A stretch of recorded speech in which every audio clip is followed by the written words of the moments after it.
I want you to close your eyes for a second. Well, unless you're driving, right? Oh, yeah, definitely keep your eyes on the road if you're driving. Right. Please do that.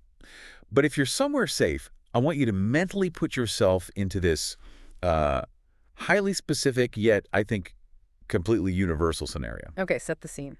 So you are standing in a bustling room. Maybe it's the break room at your new job with the, the hum of the coffee machine in the background. Right. Or maybe it's a crowded classroom right before the professor arrives. Hmm. Or perhaps you're traveling and you're standing on a train platform in a foreign city. I can picture it. And there's someone standing right next to you. They have a kind face, they seem approachable, and you desperately, genuinely want to talk to them in English. You really want to make that connection. Exactly, you want to make a connection. You want to be the kind of person who just, effortlessly chats with strangers, the kind of person who makes friends anywhere they go in the world. Which is such a great goal. It is. But then, as you open your mouth to speak, everything just abruptly stops. The machinery grinds to a halt. You completely freeze. It's a very physical reaction, isn't it? Oh, it's intensely physical.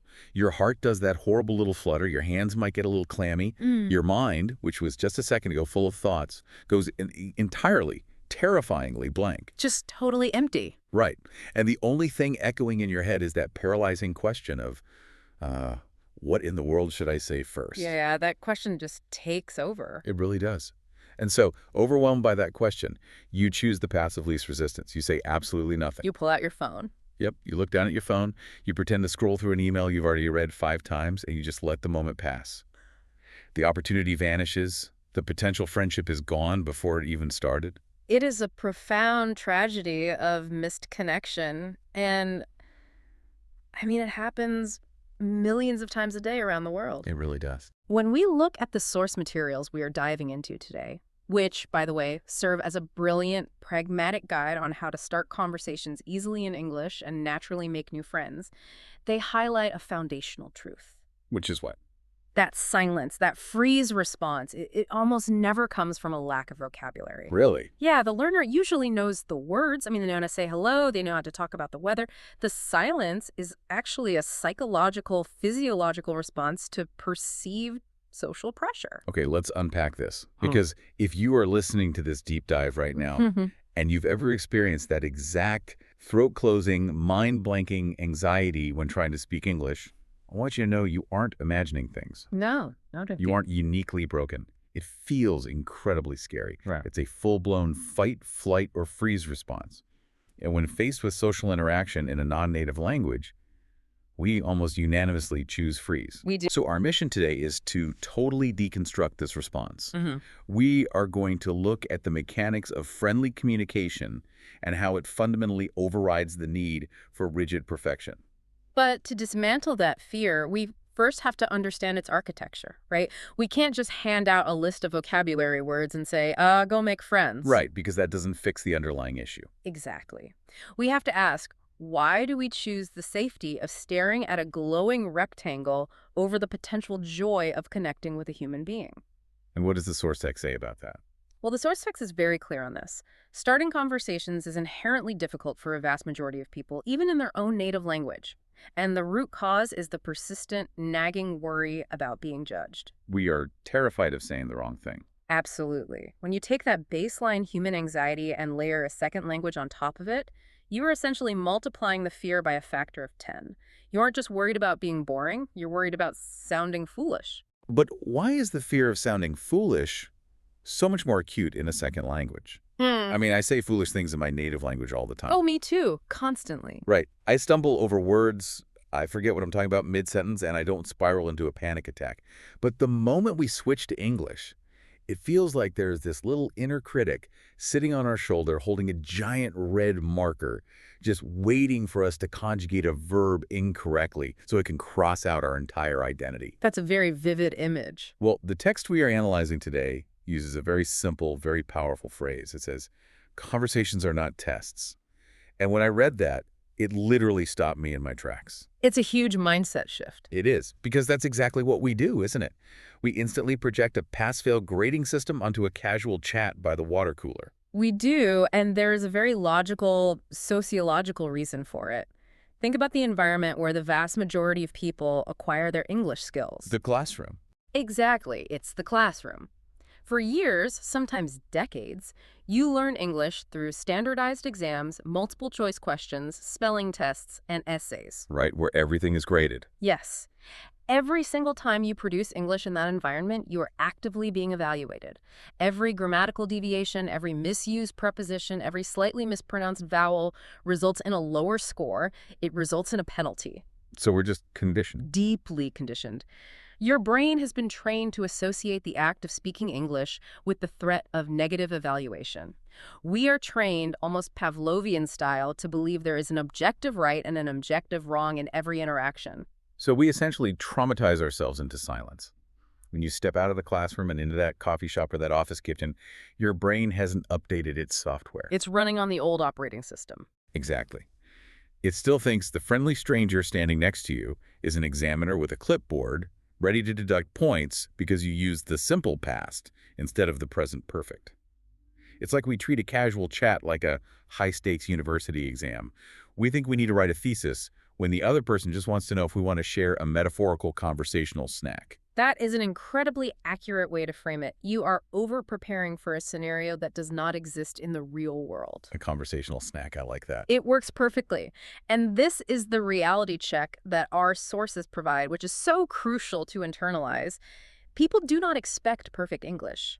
They really don't. When a native speaker or any fluent speaker is engaging with you in a social setting, their objective is not linguistic analysis. Their brain is not parsing your sentences for syntax errors. What are they looking for then? Their goal is connection. They are scanning the interaction for warmth, for safety, for shared humanity. Wait, I want to push back on that a little bit.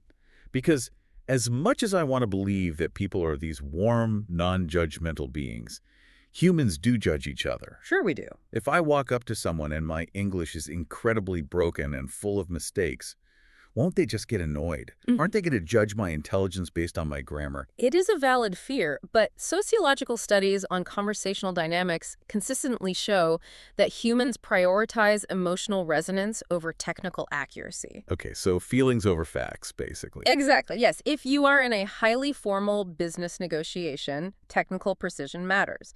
But we are talking about making friends, we are talking about casual, friendly communication. Right. In these settings, if you freeze up because you are desperately trying to build the perfect sentence in your head, you actually end up looking aloof. You look tense, distant, and unapproachable. Oh, wow. Yeah. By trying so hard to be linguistically perfect, you are actually failing at the one thing the other person cares about, which is establishing a warm connection. You are prioritizing a textbook rule over the living, breathing human being standing right in front of you. That completely flips the script. Yeah, The pursuit of perfection is actually the very thing destroying the connection. precisely. So if the barrier holding us back is our fear of making complex grammatical mistakes, then the most logical solution is to entirely remove complexity from the equation. We need to lower the bar so much that we can simply step over it. Step right over it. And that brings us directly to what the source text identifies as the easiest, most foundational way to start a conversation. And the text is remarkably straightforward here. It states that the absolute easiest way to start a conversation is simply to say hello, Just hello. just hello, or simple everyday variations like, hi, how are you? Or hello, nice to meet you, or hey, how's your day going? I have to be honest, when I first read that in our source material, I felt a little underwhelmed. Really? It sounds almost aggressively simple.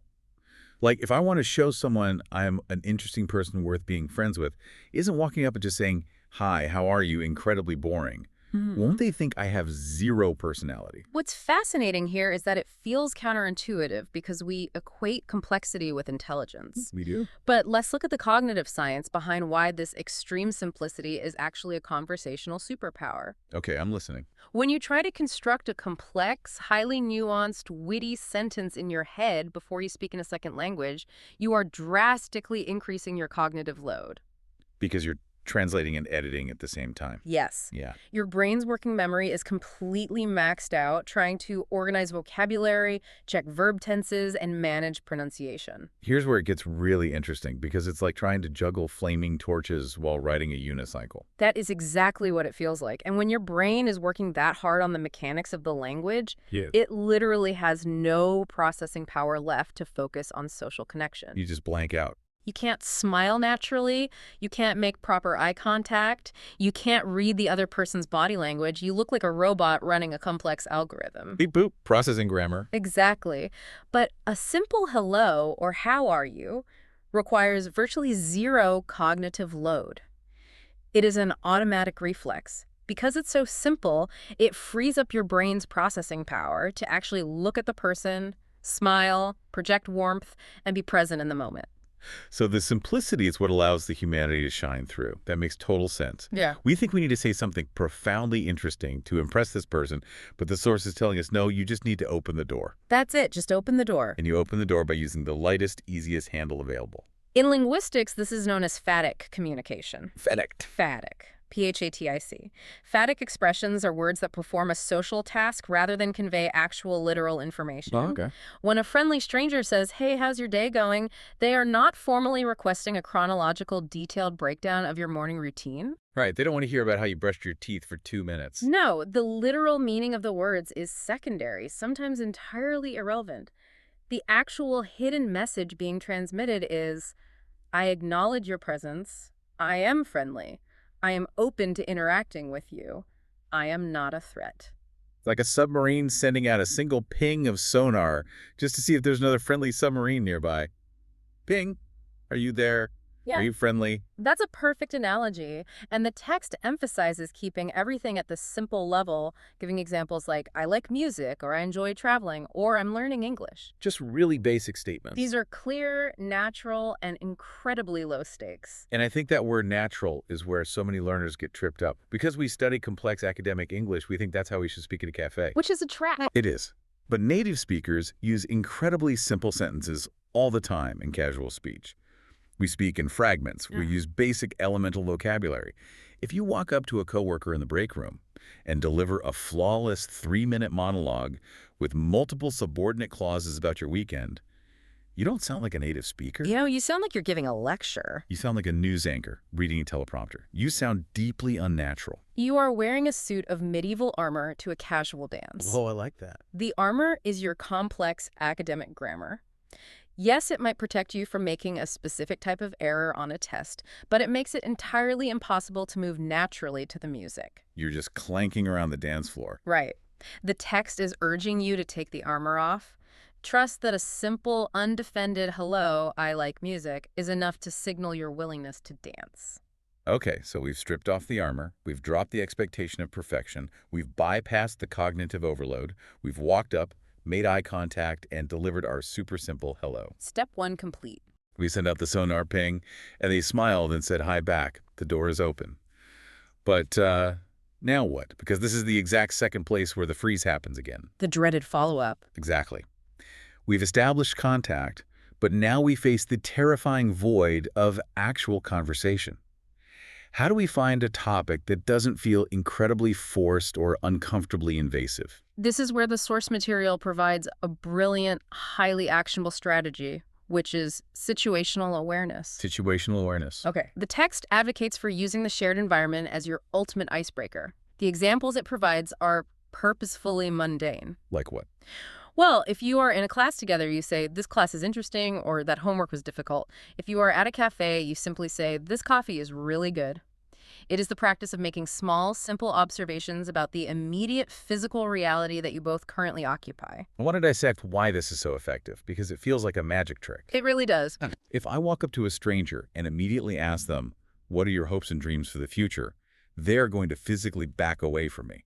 It's way too intense. Way too fast. But if I say, wow, this line for coffee is moving really slowly, they will almost certainly nod and agree. Without hesitation. So why does commenting on the situation work so universally well? Is the reason this works so well because it proves to the other person that we are experiencing the exact same reality. It's like an instant, low-stakes bond. You are hitting on a core concept in sociology called triangulation. Triangulation. Imagine a triangle. You are one point, the stranger is the second point. If you only talk directly to them about personal topics, the spotlight is glaringly bright on the two of you. The tension is high. The psychological threat level is high because it requires immediate personal vulnerability. But when you comment on the coffee or the difficult homework or the weather, you are creating a third point to the triangle. The object. Yes, you are taking that intense spotlight off of your language skills and off of their personal life, and you are pointing it at a neutral external object. You are standing shoulder to shoulder, looking at the slow-moving line, rather than standing face-to-face interrogating each other. Precisely. You are forming a temporary low-stakes alliance based on a shared reality. By saying that homework was difficult, you are sending a complex social signal disguised as a simple observation. What's the signal? You are saying, I see the world exactly as you are seeing it right now. We are in the same boat. It creates an instantaneous micro-sense of us. Oh, that's powerful. It requires absolutely zero vulnerability for the other person to agree that the homework was hard or that the coffee is good. And yet that tiny moment of agreement establishes a foundational baseline of trust. It proves that you are socially calibrated. That is so incredibly liberating. It means you don't have to be a naturally brilliant comedian to make friends. Not at all. You don't need to have a fascinating rehearsed anecdote about your life ready to go at all times. You just need basic sensory awareness. You literally just look around the room, notice one obvious thing, and state it out loud using the simple vocabulary we talked about earlier. To state the obvious. The music here is loud. This train is late. This room is cold. You are just throwing a tiny, lightweight anchor out into the world to see if the other person will grab onto it. And 90% of the time, human nature dictates that they will grab it. They will say, yeah, it is really cold in here. Because it's so easy to agree. Right. But once that anchor catches, once that initial shared reality is established, the interaction has to evolve. We can't talk about how cold the room is for 20 minutes. That would get weird fast. Very weird. The conversation needs to naturally shift from the external environment to the internal reality of the people having the conversation. And this is where the source text introduces the vital dynamic engine of friendship, Which is? the delicate balance of asking and sharing. Okay, yes. The text highlights questions as incredibly powerful tools, specifically because they invite the other person to speak. And it states a truth that I think we all know deep down. People love talking about themselves. They absolutely do. So the text suggests using easy, open questions. Where are you from? What do you do? Are you studying here? On a strategic level, this is brilliant for an English learner, right? Yeah.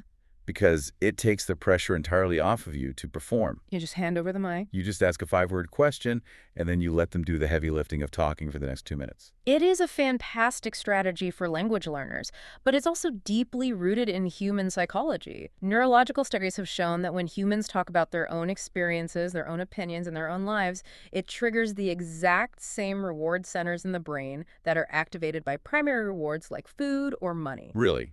Like actual dopamine? Yes. People genuinely derive a chemical dopamine hit from sharing about themselves. So when you ask a friendly stranger, where are you from, you are giving them a neurological gift. You are offering them the floor. You're paying them a compliment, basically. You are signaling that you find them interesting and that you value their story. Questions are the fuel that keeps the conversational engine running. But, and this is a massive, crucial but that the text warns us about, good conversations must be balanced. The text explicitly says not only asking questions, but also sharing something about yourself. That balance is key. It gives examples like volunteering the information, I recently moved here, or I'm learning English because I want to travel. Why is this balance so critical? Right. If people love talking about themselves so much, why can't I just ask them 20 questions in a row and let them enjoy the dopamine? Wouldn't that make them like me? It's a great question, but if you only ask questions, the interaction rapidly deteriorates. It stops feeling like a friendly chat and starts feeling like a police interrogation. Oh, yeah. That makes sense. Imagine being on the receiving end of that dynamic. Where are you from? What do you do? Why are you here? Do you like it? I'd feel like I was under a heat lamp. The psychological threat level, which we just successfully lowered by talking about the neutral coffee, suddenly spikes back up to the red zone. The other person feels investigated, scrutinized, and cornered. They are offering up all the personal details, all the vulnerability, and you are offering absolutely nothing in return. It creates a highly asymmetrical, uncomfortable power dynamic. It's totally unbalanced. Yeah. A good conversation is like a seesaw on a playground. Okay. If you picture it, you ask a question to push off the ground. That gives the other person the floor and lifts them up in the air. They get to talk and shine. Exactly. If you just sit there on the ground asking question after question, they are stuck, suspended high up in the air. They are totally exposed. They feel vulnerable. To keep the seesaw balanced and moving, to make it actually fun for both people, you have to share a piece of yourself. Yeah. You have to put some conversational weight on your end of the board to bring them back down to eye level. I love that visual. That is the exact mechanics of what sociologists call the principle of reciprocal disclosure. Reciprocal disclosure. Intimacy, trust, and friendship are built through mutually escalating self-disclosure. It's a dance of traded vulnerabilities. I reveal a small, safe fact about myself. You process that, realize I am a safe person, so you reveal a small, safe fact about yourself in return. It's a trade. By stating something as simple as, I'm learning English because I want to travel, you are intentionally showing a tiny bit of vulnerability. You are admitting that you are a learner. You are stating a personal desire. It's like you're putting your cards on the table first. To prove you aren't hiding anything, you lift them up with a question, where are you from? They answer, I'm from Brazil. And then you share a related detail about yourself to balance the seesaw. Oh, amazing. I've never been, but I recently moved here from Spain, up and down, back and forth, asking and sharing. It creates this beautiful rhythm where neither person feels overwhelmed or exposed. Exactly. And by admitting you are a learner, you are subtly giving them permission to not be perfect either. You are actively constructing the safe space that you wish existed. But here is something we absolutely must address, which the source text pivots to beautifully. Which is? It's important to realize that this entire seesaw of questions and sharing, this whole reciprocal dance of connection, does not solely happen through the words coming out of our mouths. The text emphasizes a layer of communication that is arguably even more vital than the vocabulary itself. Yes, the unspoken language. That's the one. The text states very clearly that communication isn't only about words. Body language matters immensely. It explicitly instructs the learner to smile, to make eye contact, and to stand in a relaxed way. And the reason it gives is simple. It makes people feel comfortable. If we connect this to the bigger picture, we have to view this through the lens of evolutionary psychology. Mm-hmm. Nonverbal communication is our oldest, most deeply ingrained language. Before words even existed. Long before humans had complex syntax, before we had words for coffee or travel, we communicated entirely through facial expressions, posture, and tone of voice. Our brains are hardwired by millions of years of evolution to process these nonverbal cues milliseconds before we even begin to decode the actual meaning of the spoken words. So before I even finish saying the word hello, their brain has already analyzed my posture, my face, and my eyes, and made a judgment about whether I'm a friend or a threat. Precisely. When you smile, you are utilizing a universal evolutionary signal that translates across all cultures as, I am unarmed, I am friendly, and I am not a threat. When you make gentle eye contact, you signal honesty and engagement. When you stand in a relaxed posture, uncrossing your arms, keeping your shoulders down, you are physically manifesting safety. This friendly energy is a universal language that entirely overrides your spoken vocabulary. That is such a profound realization for anyone struggling with language learning. You could memorize the entire English dictionary. You could have flawless Shakespearean grammar and perfect pronunciation. But if you walk up to someone with your arms crossed tightly over your chest, your shoulders bunched up to your ears, and you stare intensely at your shoes while you speak, the connection will completely fail, doesn't it? Yeah, it absolutely fails. The conflicting signals confuse the listener's brain, and when the brain is confused, it defaults to caution and withdrawal. Better safe than sorry. Exactly. Conversely, if your emotional context is clear and warm, the human brain is incredibly adept at filling in the linguistic blanks. If you accidentally use the wrong preposition or completely mangle a verb conjugation, but your eyes are bright, you're smiling, and your posture is open, the other person's brain barely even registers the grammar mistake. It just ignores it. It glosses right over it. Their brain is just registering, friend. Your smile is literally doing the heavy lifting for your vocabulary. And the text pairs this physical presence with something called active listening. It says, we need to show interest with small verbal responses. Things like, that's interesting, really, or oh, nice. I feel like a lot of language learners, and honestly even native speakers, dismiss these little phrases. We think of them as just filler words. Yeah, people underestimate them. We think they aren't important Yeah. because they don't convey any complex data or advance the plot of the story. Dismissing those phrases is a massive mistake. From a sociological and relational perspective, those small interjections are the glue that holds the conversation together. They are auditory proof of attention. Proof of attention, I like that. When someone is talking to you, they are taking a social risk, they are putting their thoughts out there, and they are unconsciously looking for validation that they aren't just talking to a brick wall. It's like when you send a package in the mail and you constantly check the tracking number. Has it arrived? Did it reach the facility? Saying Mm. really. Or, oh, wow, is like giving the speaker little delivery receipts along the way. Yes. Delivery receipts. Yep, got that. Oh, wow, received. It validates their turn on the seesaw. It tells them their words are landing safely with you. That is exactly what it does. It is the currency of respect. You are co-creating the narrative with them. By providing those empathetic, engaged responses, you encourage them to keep going. You make them feel like they are the most fascinating speaker in the room.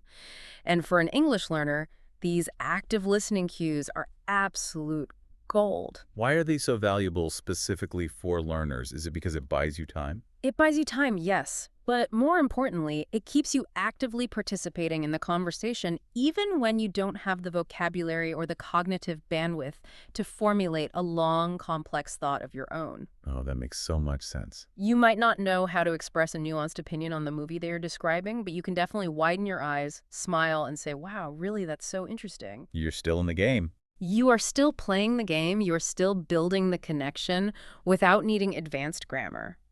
There's a famous quote often attributed to Maya Angelou that summarizes this entire concept perfectly. She said, "People will forget what you said, people will forget what you did, but people will never forget how you made them feel." Such a great quote. When you use relaxed body language, make eye contact, and actively listen, you make the other person feel deeply valued. And a person who feels valued in your presence will actively want to be your friend, regardless of how many times you stumble over a tricky English vowel. Okay, so let's pause and look at what we've built here. We have the theory. We understand the vital mindset shift away from treating conversations like graded exams. We know how to use the super simple, low cognitive load tello. We've covered the basics. We know how to use the shared environment, the coffee, the weather, the class, to break the ice and triangulate. We understand the seesaw mechanics of asking questions and sharing about ourselves to keep it balanced. And we are backing all of those words up with warm, open body language and active listening receipts. That's a solid foundation. Knowing these physical and verbal tools is amazing in theory. It's a great toolkit. But theory means absolutely nothing without practical application in the real world. And the real world is scary. How do we actually go out and do this without getting completely emotionally exhausted by the effort? This is where the source text transitions from theory to its most pragmatic, actionable advice. It introduces a concept that I think is the secret weapon for any language learner: And that is? micro-conversations. The text states very clearly, almost as a comforting reassurance, you don't need long conversations. Short conversations are perfect practice. It advocates for aiming for just a 2-minute chat. Just 2 minutes. I love this because it completely removes the pressure of having to sustain a 45-minute deep philosophical debate about the meaning of life. Which nobody wants to do anyway. Right. We build up these interactions in our heads to be these massive mountains we have to climb, when really it's just a tiny step up onto the curb. It is a brilliant strategy because it operates on the established psychological principle of exposure therapy. Okay, tell me more about that. When you have a phobia, and for many, speaking a second language in public is a genuine phobia, the worst thing you can do is flood your system. If you are terrified of speaking, forcing yourself to attend a 3-hour unstructured networking event or a long dinner party is going to cause massive cognitive and emotional fatigue. You're just setting yourself up to fail. You will get tired, your brain will lag, you will inevitably make more mistakes because you are exhausted, and you will retreat feeling defeated. It will reinflate your anxiety. You prove to yourself that it is in fact terrible. But a 2-minute chat. A 2-minute chat is incredibly low stakes. It is highly controlled. You know exactly when and how it's going to end before you even begin. That's comforting. You walk up, you use your simple hello, how are you? You use situational awareness, like, the coffee machine is taking forever today, isn't it? They agree. You ask a quick question. Did you have a good weekend? They answer. You share one small thing about your own weekend. I just relaxed and watched a movie. And then, and this is the beautiful part of the micro conversation, you implement a planned exit strategy. A planned exit strategy. You smile, you say, well, back to work, have a good day, and you leave. Boom, in and out. Nobody got hurt. The seesaw went up and down exactly one time, and then you safely got off the ride. Exactly. You avoid the cognitive fatigue that comes from trying to translate in real time for extended periods. But much more importantly, you secure a psychological win. Every single one of these successful micro-interactions layers onto your confidence. It acts as data that proves your fear wrong. Gathering evidence. Yes. Your brain slowly, methodically, starts to overwrite the old, fearful narrative. Instead of the default story being, speaking English is terrifying, people judge me, and I always freeze, the new, data-backed narrative becomes, I just had a pleasant exchange in English. I survived. The person smiled. In fact, it was actually quite nice. So what does this all mean? You are literally rewiring your brain through tiny 2-minute repetitions. It means you don't need to survive a 3-hour dinner party to practice English. A 2-minute chat by the water cooler or with your neighbor in the hallway is not just a stepping stone or a warm-up. It is a 100% complete successful victory in its own right. A total victory. You need to start collecting those 2-minute victories like coins. Because eventually, as the text highlights, those short, low-stakes chats are the exact pathway that leads to the ultimate destination of actual friendship. Yes, the text explicitly links these short practice chats to the organic growth of deeper friendships by focusing on finding shared interests. It suggests asking things like, what kind of movies do you like? Do you like music? Or what do you do for fun? This is the bridge. The bridge from acquaintance to friend. Exactly. This is how you cross the enormous social gap between the acquaintance I nod to in the hallway and the friend I actually want to spend my weekend with. Because once you find that shared interest, the entire dynamic changes, doesn't it? It's no longer about two strangers trying to navigate the awkwardness of small talk. The shared interest becomes the new focus of the relationship.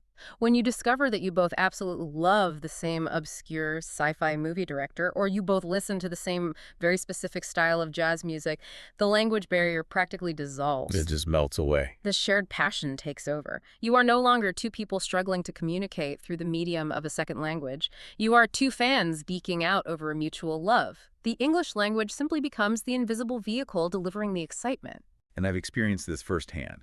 When you are genuinely excited about a shared interest, when you are passionately trying to explain why that movie's ending was brilliant, your brain completely forgets to be anxious about grammar. You don't have time to worry. Right. Your enthusiasm entirely overrides your inner critic. You don't care if you use the wrong verb tense. You just desperately want to get your thoughts out so the other person can agree with you. You achieve a state of flow. Flow is exactly the right word for it. The self-consciousness vanishes. And this perfectly encapsulates the core message of the entire source text, and really the core message of how human beings connect. Making friends in English, or in any language for that matter, is not a test of your academic proficiency. It's really not. It is a test of your willingness to engage. It requires humanity, not perfection. It requires those simple, brave greetings. It requires noticing the world around you and inviting someone else to look at it with you. It requires the balanced, empathetic seesaw of asking and sharing and wrapping all of it in a positive, open, physical presence. It's a complete paradigm shift. You have to move your brain away from, I am performing a language, to, I am connecting with a human. And as we wrap up this deep dive, I want to zero in on one specific, incredibly comforting line from our source text. The text reminds us, very simply, that even native speakers make mistakes sometimes. All the time. We stumble over our words, we forget the names of things, we lose our train of thought, we use the wrong tense. We are beautifully, consistently flawed communicators. We are, and if genuine human connection is truly the ultimate goal of all of this, if the reason you are learning English is not to pass a test, but to find community, to make friends, to feel less alone in the world, then I want to leave you with a philosophical reframing of the text. I love a good reframe. I want you to consider this. Yeah. Perhaps the language mistakes that you are so deeply terrified of making, the errors that cause you to freeze up and stay silent, are not barriers at all. Wait, really? What do you mean by that? How can a mistake not be a barrier? Because perfection is intimidating. Perfection is sterile. Perfection does not invite connection. It invites comparison and distance. Oh, that's true. When you speak flawlessly, you put up a wall of competence. But when you make a mistake, when you stumble over a word, realize it, and just smile and laugh at yourself, you are demonstrating profound vulnerability. You're showing that you're human. Exactly. You are showing the other person that you are human, that you are trying your best, and that you do not take yourself too seriously. And vulnerability is the exact magnetic quality that makes you relatable. It is the very thing that makes you endearing. Your mistakes are not flaws in your social armor. They are the cracks where the light gets in. That is beautiful. They are what make you easy to approach and ultimately easy to befriend in the first place. I absolutely love that. Your mistakes aren't a bug in the system, they're a feature. They show you're in the arena. They show you care enough about the person standing in front of you to risk looking a little silly just to try and build a bridge between the two of you. And people respect that effort deeply. They really do. So let's go back to that scenario we started with. Think back to that crowded room, that bustling cafe, or that train station. The next time you are standing next to a friendly face and you feel that familiar freeze coming on, the next time your heart flutters and your inner critic tells you to just look down at your phone, I want you to remember that the person next to you isn't waiting with a red pen to grade your grammar. No red pens out there. None at all. They are just another human being navigating the world, probably hoping for a little connection themselves. They are just waiting for you to open the door. So take one small step today. Just say hi. Thanks for joining us on this deep dive.